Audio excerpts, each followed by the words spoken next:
कि हम जो अधूरी प्लानिंग रखते हैं, चीजों को लेके सही से प्रिपरेशन नहीं करते। तो उन्होंने क्या बोला कि हम तो पहाड़ी पे रहते हैं, हमें कोई जरूरत नहीं है कोर्स वगैरह की, हम तो सर्टिफिकेट के लिए सिर्फ आए हुए हैं। फिर उसके बाद ब्लू हो जाएगा एंड जैसे ही वो ब्लैक होने लगेगा, इसका मतलब पार्ट को अलग हमें काट के करना होता है।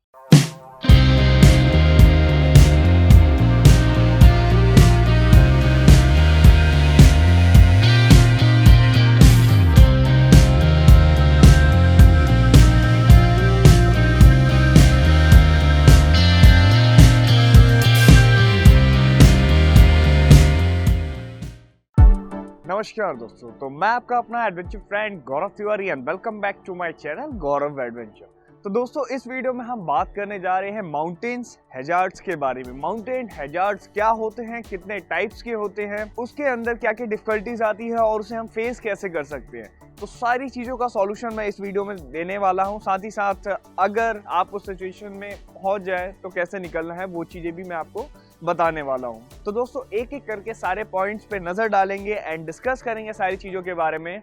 तो दोस्तों बने रहिए, और जिन्होंने अभी तक चैनल सब्सक्राइब नहीं किया वो चैनल सब्सक्राइब कर लें। तो दोस्तों, पहले जानते हैं हैजार्ड्स क्या होते हैं। हैजार्ड्स का मतलब होता है खतरा, किसी तरह का भी खतरा हो सकता है। बट हम बात करने वाले हैं माउंटेन हैजार्ड्स के बारे में। माउंटेन्स में किस किस टाइप्स के खतरे होते हैं, नेगोशिएट उसे कैसे कर सकते हैं, क्या क्या प्रोसेस होता है उसमें, अब एक एक करके डिस्कस करते हैं। तो दोस्तों, पहला होता है सब्जेक्टिव हैजार्ड, सेकेंड होता है हमारा ऑब्जेक्टिव हैजार्ड एंड जो थर्ड होता है हमारा साइकोलॉजिकल हैजार्ड। तो तीनों के बारे में एक एक करके डिस्कस करेंगे कि सब्जेक्टिव क्या होता है, ऑब्जेक्टिव क्या होता है एंड साइकोलॉजिकल में क्या क्या चीजें आती हैं, क्या क्या चीजें हम फेस करते हैं। तो फर्स्ट स्टार्ट करते हैं हम सब्जेक्टिव हैजार्ड से। What is subjective hazard? जो सब्जेक्टिव हैजार्ड्स होते हैं वो ह्यूमन के द्वारा क्रिएट किए गए होते हैं।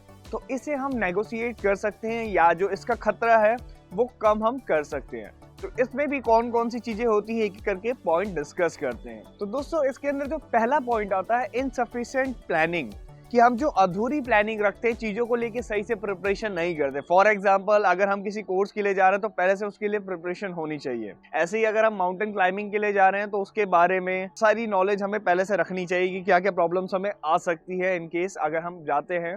एंड कोई चीजें होती हैं, फॉर एग्जाम्पल शूज वगैरह है या जो भी हमारी क्लॉथिंग वगैरह है वो सारी कंप्लीट होनी चाहिए। इसके बाद दोस्तों आते हैं नेक्स्ट पॉइंट पे। जो नेक्स्ट पॉइंट है हमारा इनसफिशिएंट ट्रेनिंग। जैसे मैंने आपको बताया इनसफिशिएंट ट्रेनिंग, इसके अंदर क्या होता है कि आप अगर किसी कोर्स पे जा रहे हैं या किसी ट्रैक के लिए जा रहे हैं या सपोज किसी सबमिट पे भी जा रहे हैं, तो उसके लिए आपकी ट्रेनिंग कंप्लीट है या नहीं, आपने अपने आप को उस लेवल पे टेस्ट किया है या नहीं। फॉर एग्जांपल, कोई अगर आप सबमिट करने जाते हैं तो कई बार ऐसा होता है कि हाइट गेनिंग में आपको जरूरत पड़ती है, थोड़ी ऑक्सीजन लेवल ऊपर कम होता है, इस वजह से आपको जरूरत पड़ती है कि पहले से आप उसके लिए प्रिपेयर होके जाएं। खैर, नीचे तो आप एक्स्ट्रा कुछ नहीं कर सकते, बट ट्रेनिंग के लिए आप कर सकते हैं कि जैसे रनिंग अपनी स्टार्ट कर सकते हैं जिससे कि आपकी ब्रीदिंग पावर थोड़ी बढ़े। इसके अलावा दोस्तों, ट्रैक्स के लिए आपके पैर वगैरह सारी चीजें सही हो सके। नेक्स्ट आते हैं दोस्तों, जैसे कि प्रिपरेशन में मैंने आपको बता दिया। इसके बाद होता है सनबर्न।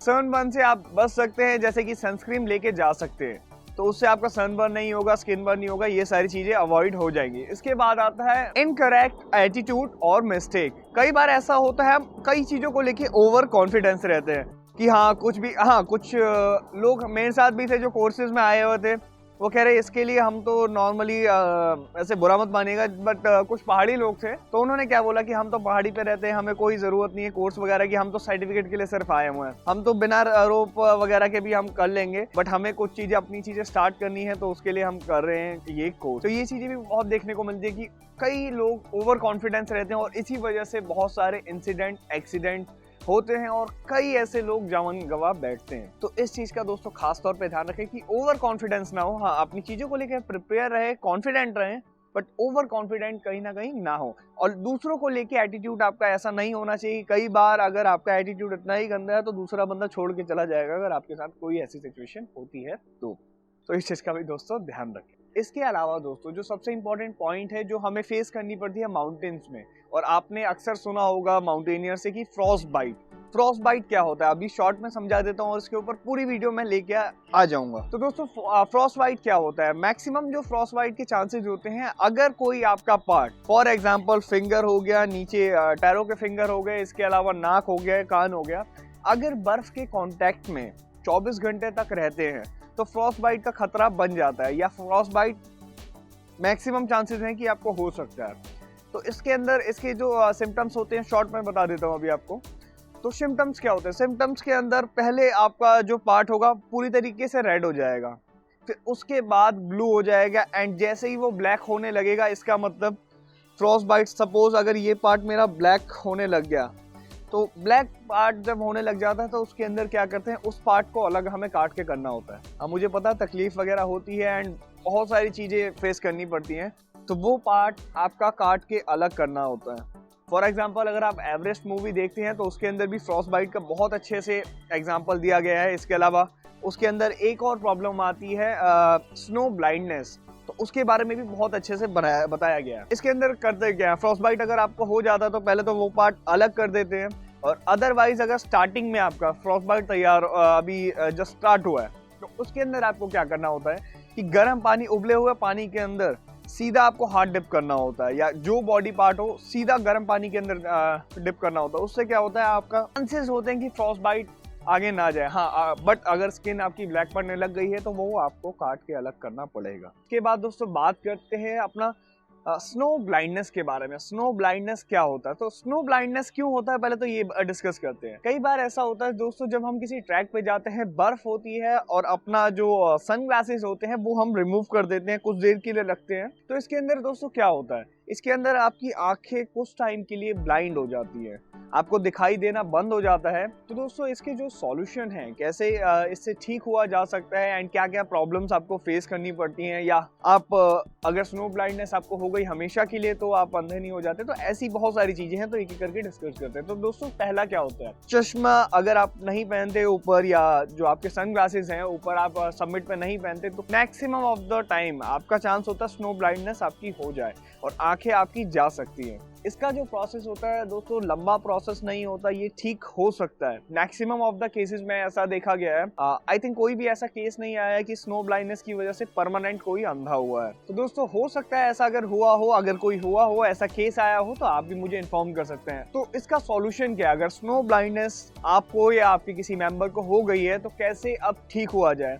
तो ठीक होने के 2-3 सॉल्यूशन है। पहला जो सॉल्यूशन है, जिस पर्सन को स्नो ब्लाइंडनेस होती है उसे क्या करते हैं, किसी अंधेरे कमरे में उसे रख देते हैं लगभग 24 से 25 घंटे के लिए, या हो सकता है थोड़ा प्रोसेस लंबा भी चला जाए, 2 से 3 दिन के लिए भी उसे अंधेरे कमरे में रख देते हैं। उससे क्या होता है, आंखों को थोड़ा रिलैक्स मिलता है, लाइट्स वगैरह से उन्हें दूर रखते हैं कुछ टाइम के लिए, तो आंखों को रिलैक्स मिलता है और चांसेस होते हैं कि जल्दी ही जो पर्सन है 24 घंटे के आसपास वो रिकवर हो जाए। दोस्तों जो सब्जेक्टिव हजार्ड का जो लास्ट पॉइंट है, कई बार ऐसा होता है कि स्लिप एंड फॉल। अक्सर ये देखा जाता है कि अगर आप स्लिप करते हैं तो फॉल होते हैं और सीधा जाके खाई में गिर जाते हैं। तो मैक्सिमम ऑफ द इंसिडेंट इसी वजह से होते हैं। तो कैसे बच सकते हैं इससे?